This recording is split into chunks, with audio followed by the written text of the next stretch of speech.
Hello everyone, this is Misha Houston, and I'm back to do my review for the haves and the have-nots. Tonight's episode is entitled My Grandson's War, and it was another very good episode from Tyler Perry. I really enjoyed it. I love the character interactions, but there's one thing that I do wish. I wish that they would have moved the story a little bit more forward. I felt like even though the episode was good, I feel like they could have progressed the story just a little bit more. I would have loved to have seen Candace find out about her baby dying and other aspects of the storyline. The first group of people we go to is Jeffrey, Veronica, and Catherine. They are all at the St. Cloud Hospital, and Catherine comes up and speaks to Jeffrey and then to Veronica. Catherine asks, "What are you doing here?" And Veronica says there were some problems with Melissa. Kate apparently barely remembers Melissa, but Veronica tells Catherine that she is Jeff's fiancée. Kate says, "Well, that's your first problem right there. Your son is gay and he's engaged to a girl." Kate asks Jeff what happened to her, but Veronica steps in and says that there were some complications with the pregnancy. Kate is surprised that Melissa is pregnant and Jeffrey is the father. Kate says, "You're going to be a grandmother?" And Veronica says, "Yes, a flawless one." Veronica looks at Catherine and she looks different, and she says that she looks different. Catherine says that it's the middle of the night, and Veronica says that some of us don't leave the house without looking our best. Kate says, "That's your best?" And then Veronica says, "Yes, even on a bad day." Veronica asks Kate what is she doing here. And Kate tells her that she's here to check on Hannah. Now Veronica pretends that she doesn't know who Hannah is, but then she suddenly remembers that Hannah is Catherine's maid. Catherine says, "Yes, she's my maid and she's also my friend." Veronica teases her by saying, "It's so sad that you don't have any friends." But I think it's pretty rich of her to say that Catherine doesn't have friends when I haven't seen not one friend for Veronica. Veronica says that you're so desperate that you have to start paying people for their friendship. But Kate says, "No, that's your MO." Veronica says, "How so?" And then Kate says, a future daughter-in-law and a baby? That must not have come cheap." Which is true. She practically did have to buy Melissa and a baby. Jeff asks Catherine, "What's going on with Hannah? What's wrong with her?" And then Kate says she lost her grandson tonight. Jeff asks, "What happened?" Catherine says she is not quite sure, but apparently there was a shooting and her grandson was shot and killed by a stray bullet.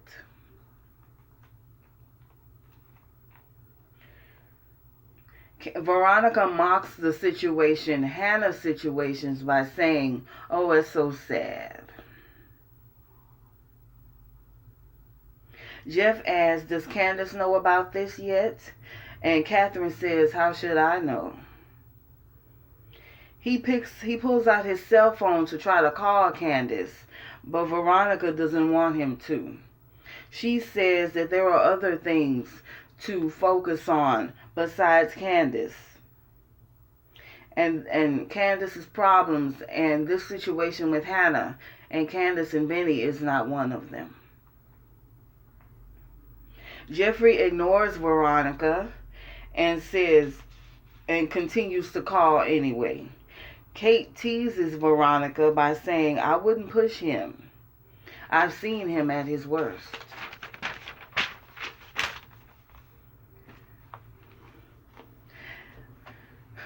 Catherine asks, how is your arm doing?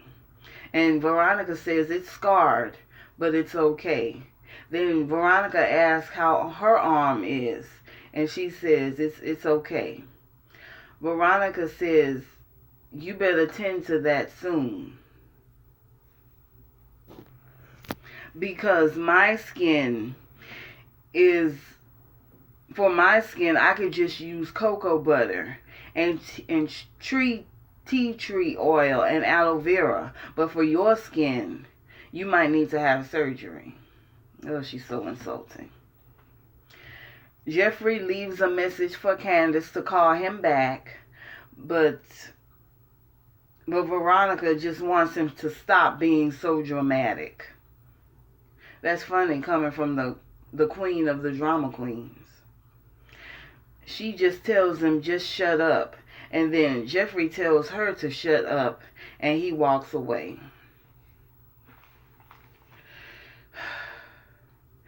It's a shame. All of these horrible things are happening to other people while Veronica just skates. It's very sad. I can't wait for that comeuppance to happen to her. The next group of people we go to is Jeffrey, Catherine, Veronica, Wyatt, and Anna. Jeffrey, Catherine, and Veronica walk over to see Wyatt. He is in a wheelchair and he is deep within withdrawal. Catherine asks what happened to him, but Veronica interferes and says it must be drugs. Kate warns her to stay out of this and tells Veronica that you know who I become when it comes to my son, so you might just want to back off.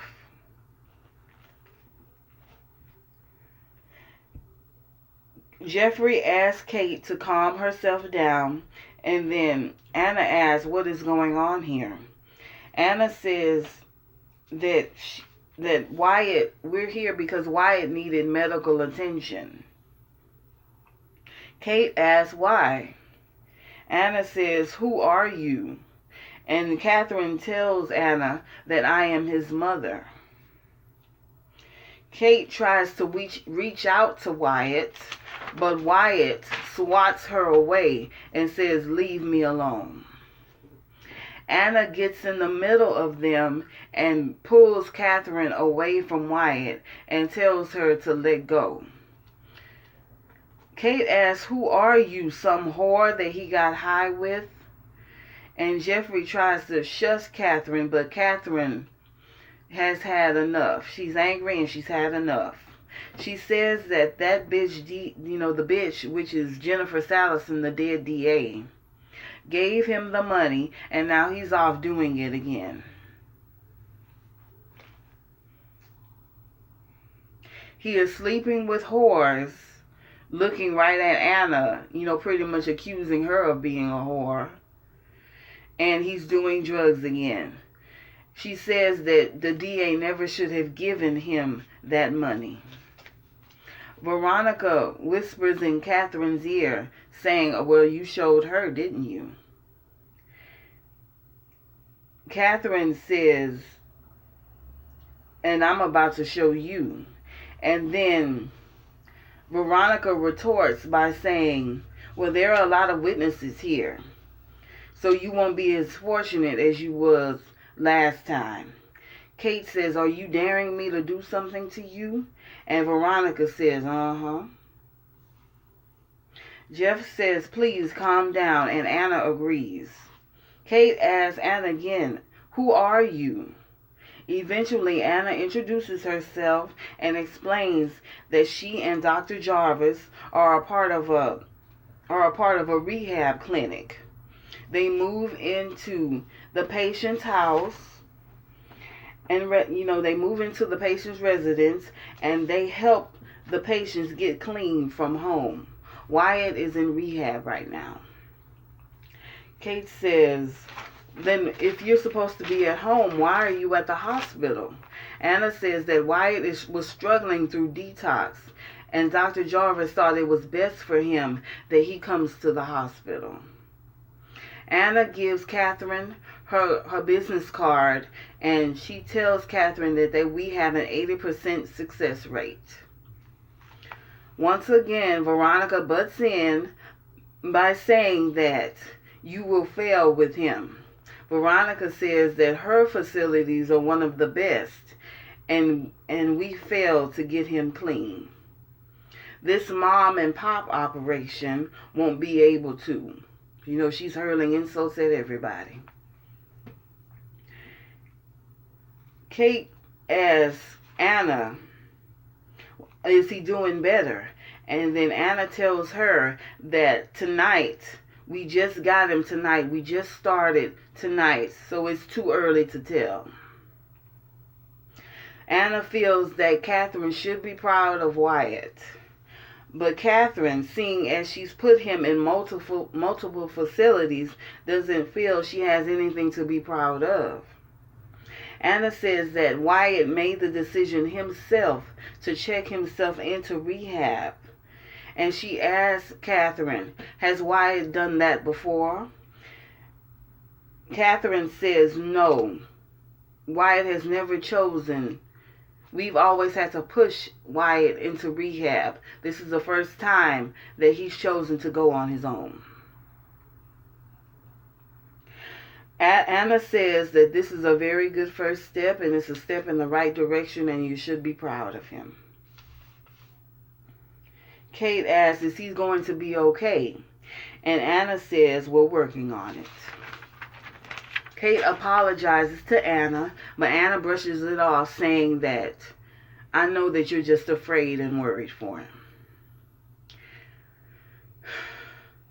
Catherine wants to see Wyatt now. She wants to see Wyatt when they're done with him, but Anna thinks it's a bad idea. And I think it's a bad idea too. Catherine says that I am his mother, and I haven't seen him in days.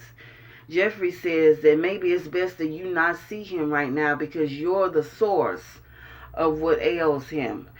Maybe he should get clean first without the stress of family around him. She wants to see him now, and Kate is offended, but she abides by Jeffrey's advice.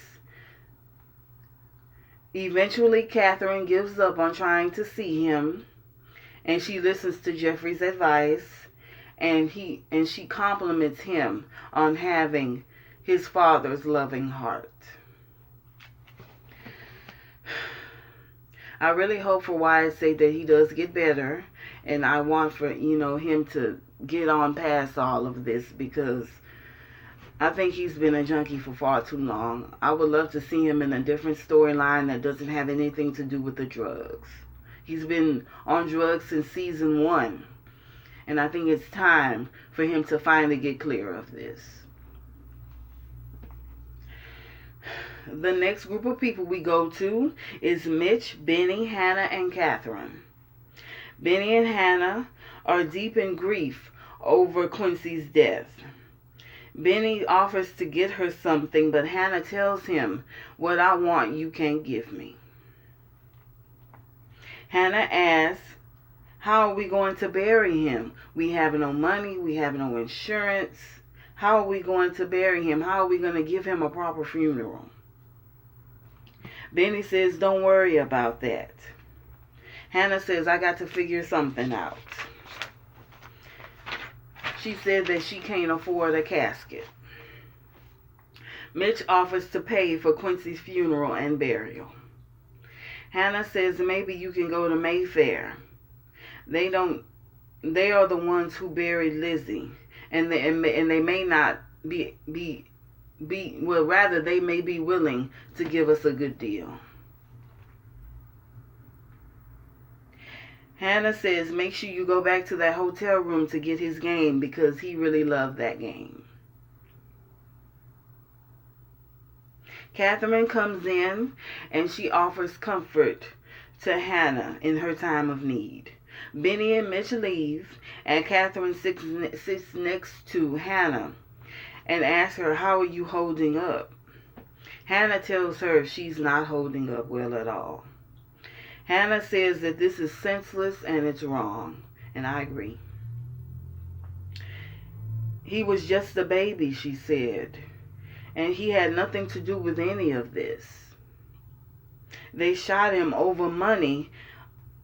That boy broke into our hotel room and shot our child over money, my grandson, over money. And he came in there looking for that girl. You know, you notice that she doesn't call Candace by her name anymore. I don't think that Hannah will ever forgive her for that. She says that they broke into that hotel room and they shot him over money. This was all about money. Money that doesn't rightfully belong to either one of them.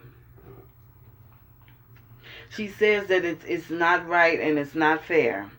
She tells Catherine that he's dead and I'm not going to ever see him grow up anymore. I'm not going to see him happy. I'm not going to see him do well in his life. She screams at God, saying that my grandson is dead. Catherine tries to comfort her as best as she can.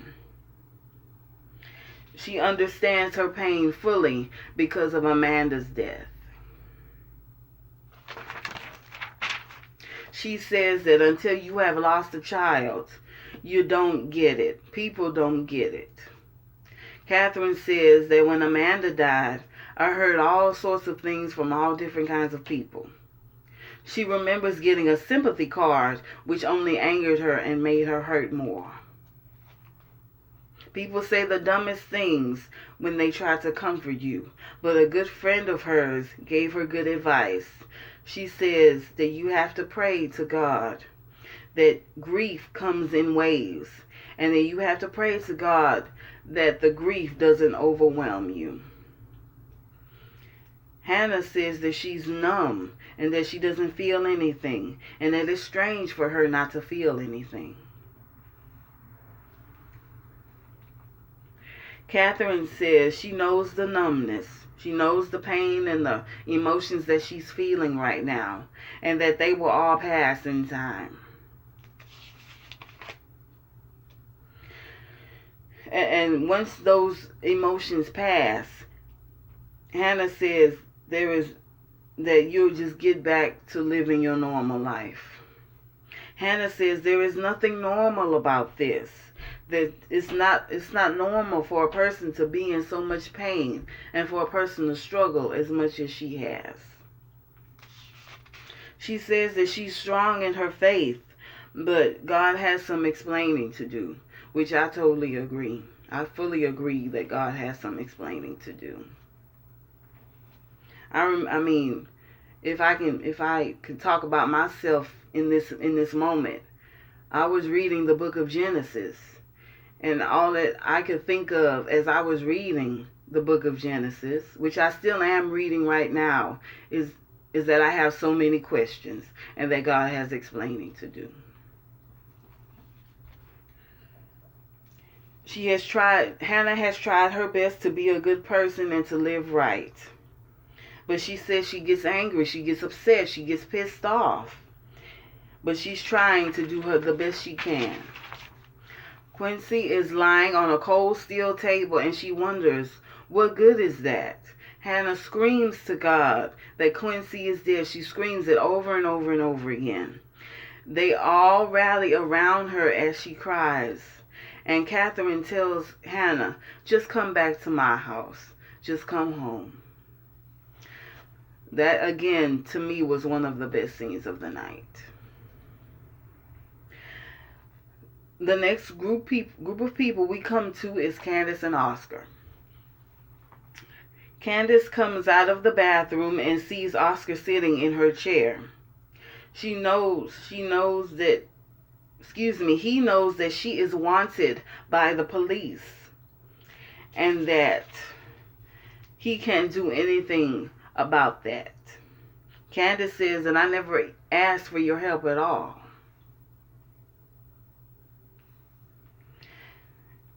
Oscar is upset with her for taking all of the cameras out of the room. Candace says she'll take out the cameras again once he leaves. Oscar says he's the one that's paying for this room, but Candace acts like she doesn't care at all. Oscar knows that she has nowhere else to go, and he wants for her to be a little bit nicer to him. Candace tells him that she doesn't care about him and doesn't have to do a thing for him. Oscar needs Candace to trap the future president of the United States. Oscar is being paid by a group of powerful people who doesn't want to see him elected. Candace says that he's a shoo-in to win, and there's really nothing that I could do. Oscar says that the future president acts like a choir boy when he really is not. Oscar says that he was hired months ago to get dirt on him, but he doesn't have the means to get close to him. He says that she was the only one that could ever do it. Candace says, "Why would I help you?" Oscar says, "Because it may be helping you in the process."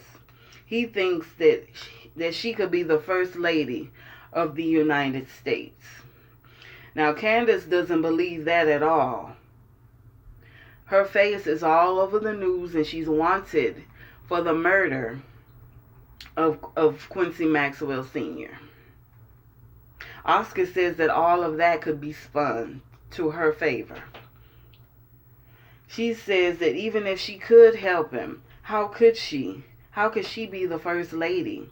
And then Oscar says that maybe you should let his opponent win the presidency, and then he could run again, and he could be president in 8 years' time, and she could be his first lady. Oscar says that this is the long game. Candace says she's not interested in playing the long game. And Oscar says he knows that she is only in it for a quick buck. And it isn't any wonder why she has no money now.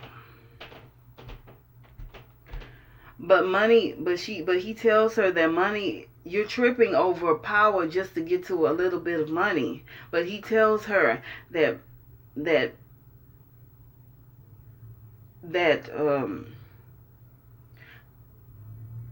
power can guarantee can guarantee money more than money can guarantee power. Oscar reminds her that he is paying for this room. She says that she can leave, but I don't really see her moving.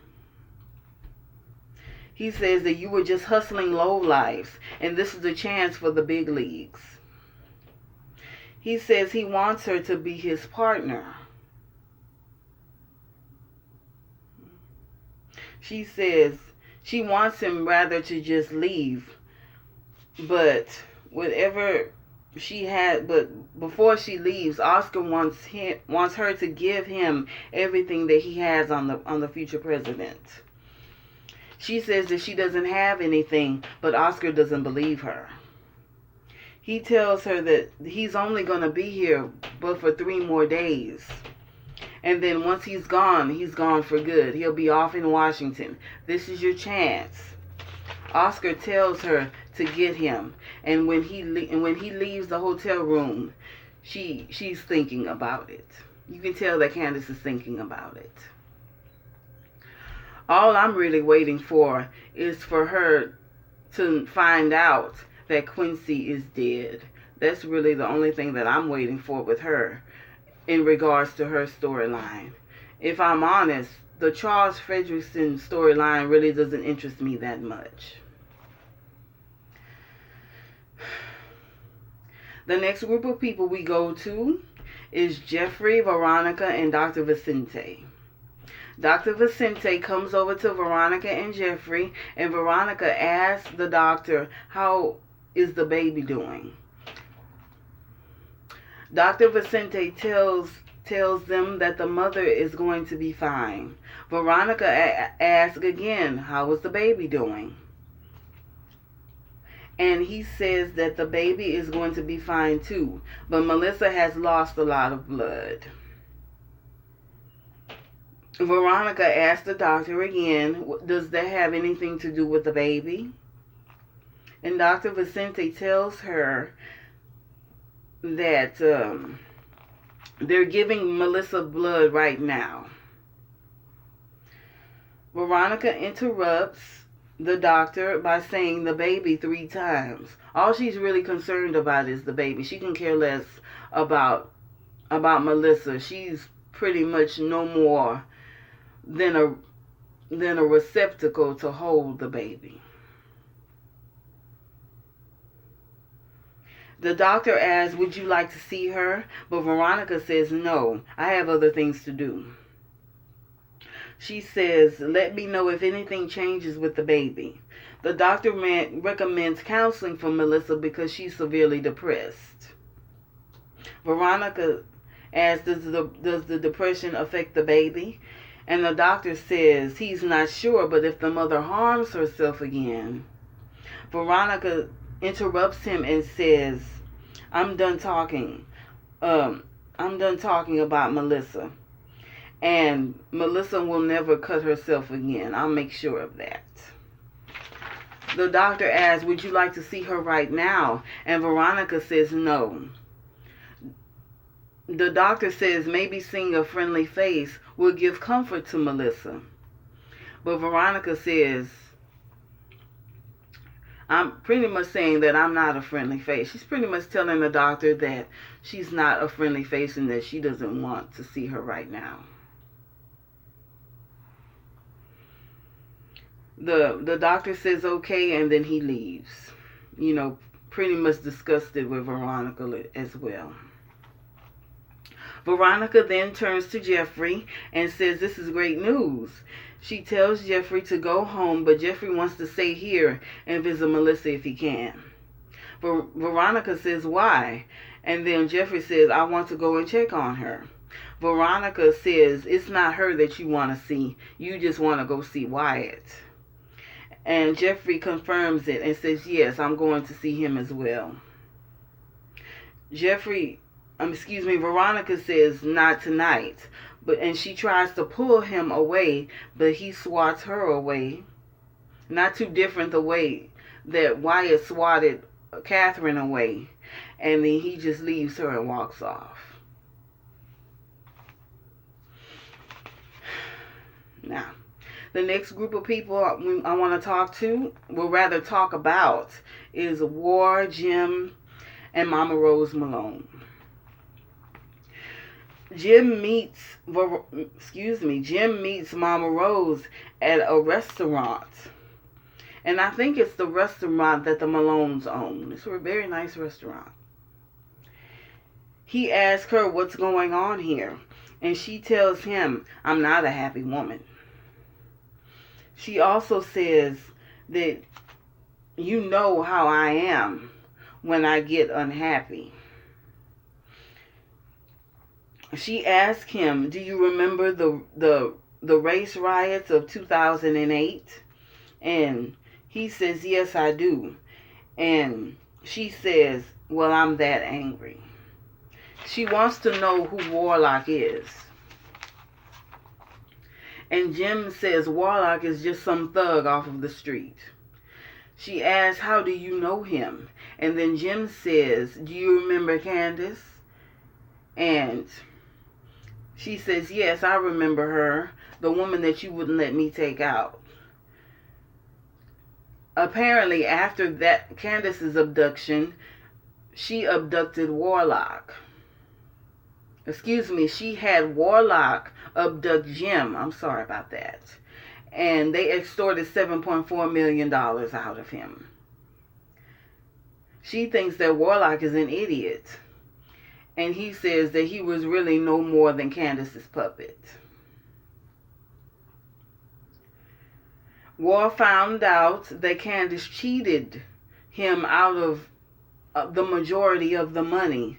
And she also set him up and put drugs in his car. And he retaliated against her. Jim met him in prison, and they struck up a deal. War was to get the pictures from Candace.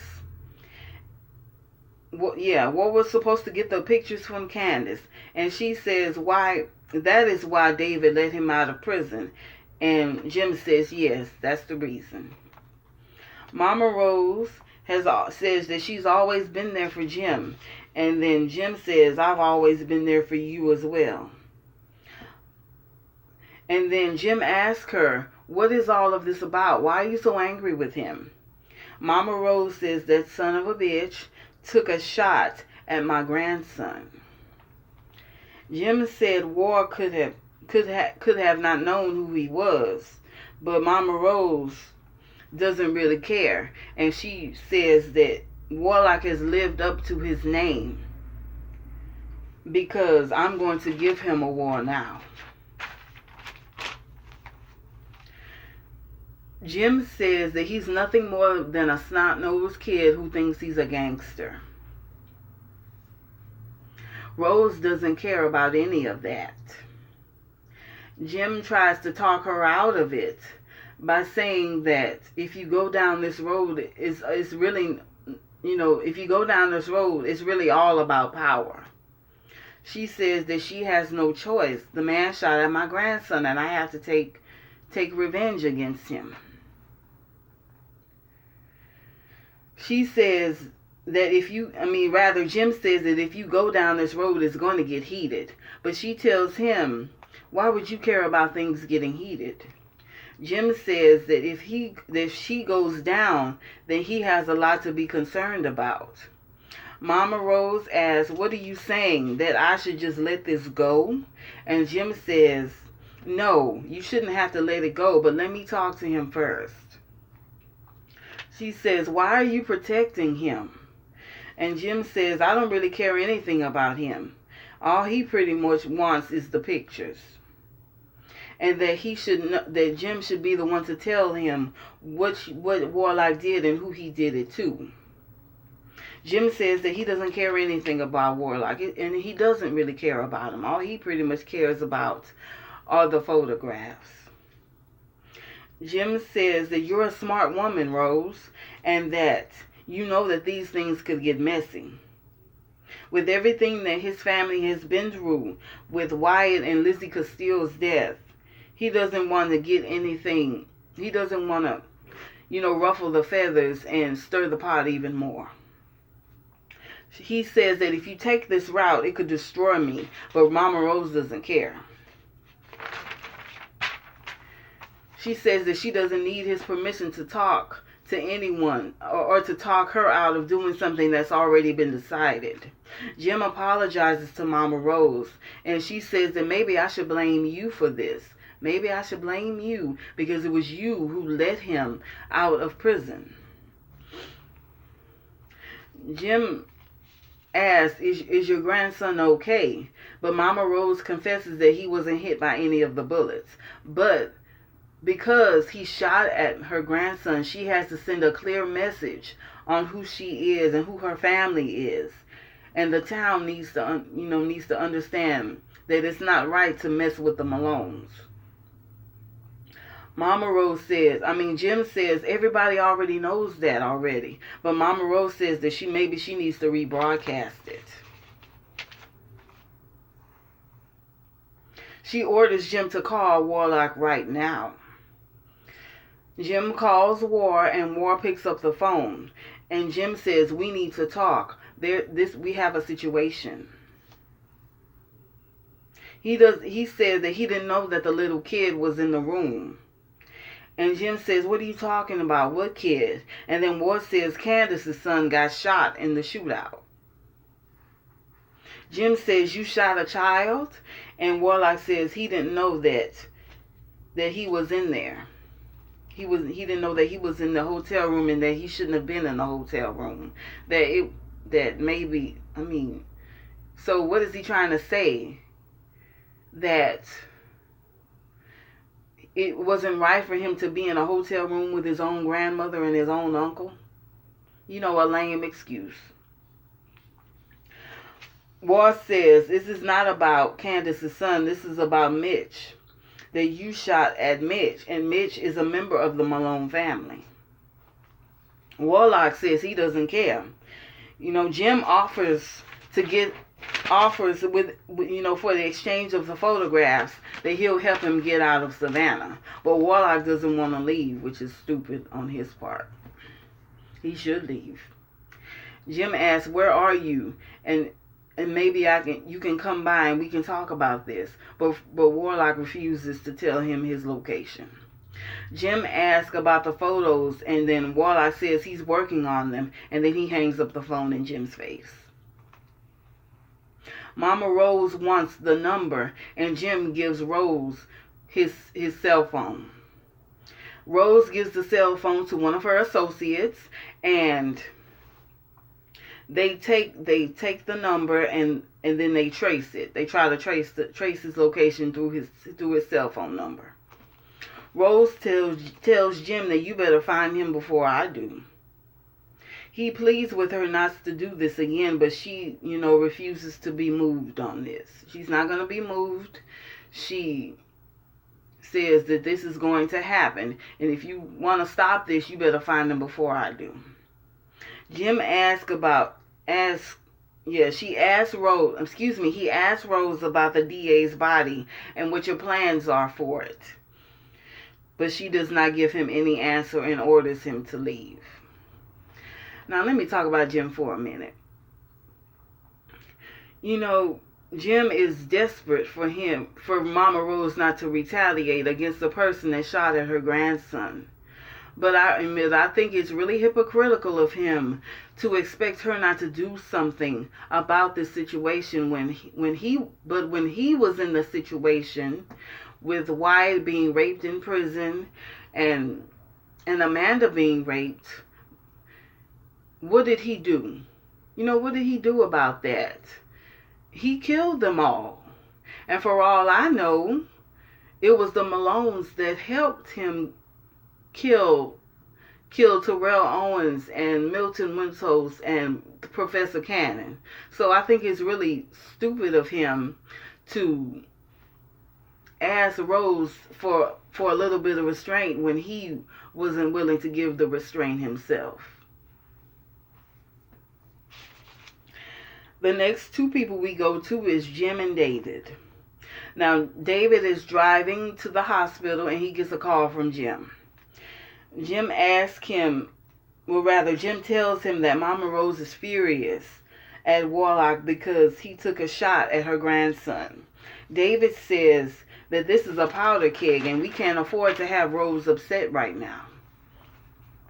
Jim knows all of this, and he asks David if Oscar can be trusted, and David reluctantly says yes, he could be trusted.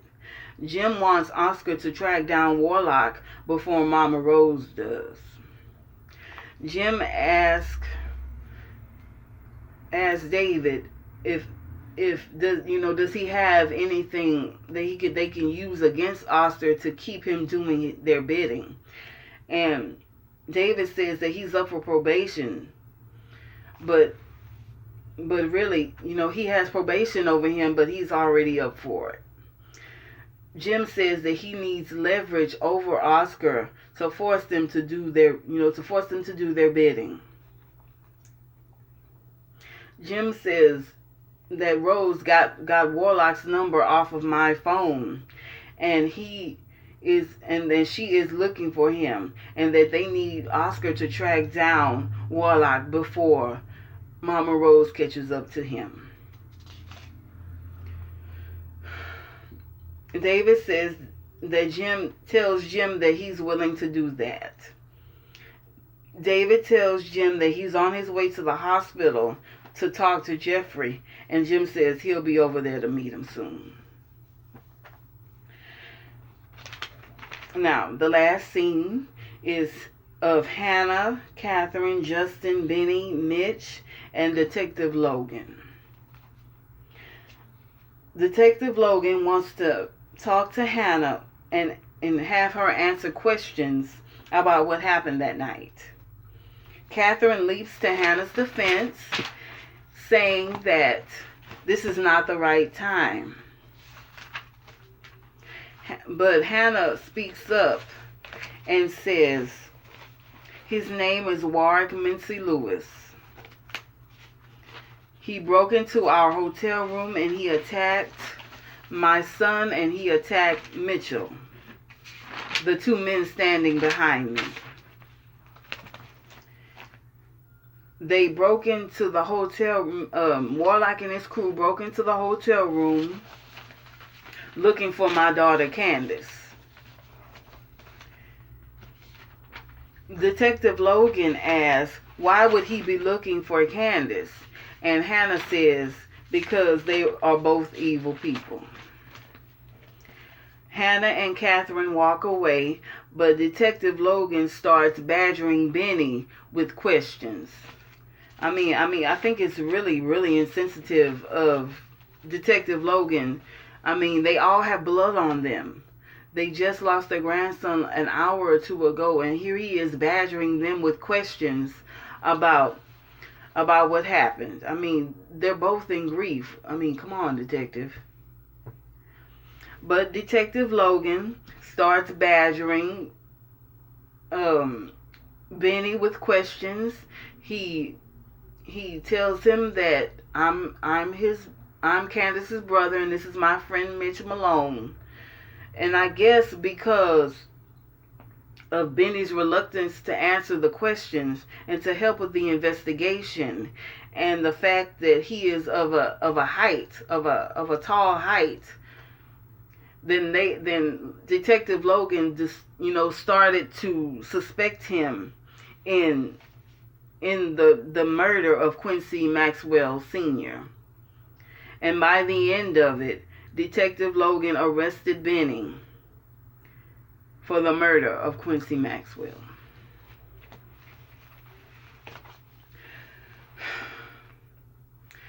Thank you for watching my review. The next episode will be entitled Mad Day. My MVP of the episode is Catherine. Catherine is my MVP because she stood up to Veronica. She's really the only one that can stand up to Veronica. And she comforted Hannah in her time of grief and offered her to bring her back to the Crier residence. So, for those two actions, I've named Catherine my MVP. Come back in 2 weeks. 2 weeks for my next episode review. As I said before, the next episode will be called Mad Day. Hopefully by then it'll be found out by Candace that her son is dead. That's really what I'm waiting for right about now. Thank you very, very much for watching my video. If you like it, make sure you comment, share, subscribe. If you like my videos. Come back next week, well, rather in 2 weeks, 2 weeks, for the next episode of The Haves and the Have-Nots. Thank you very much. Enjoy your life as I do, and have a wonderful, wonderful day. Thank you.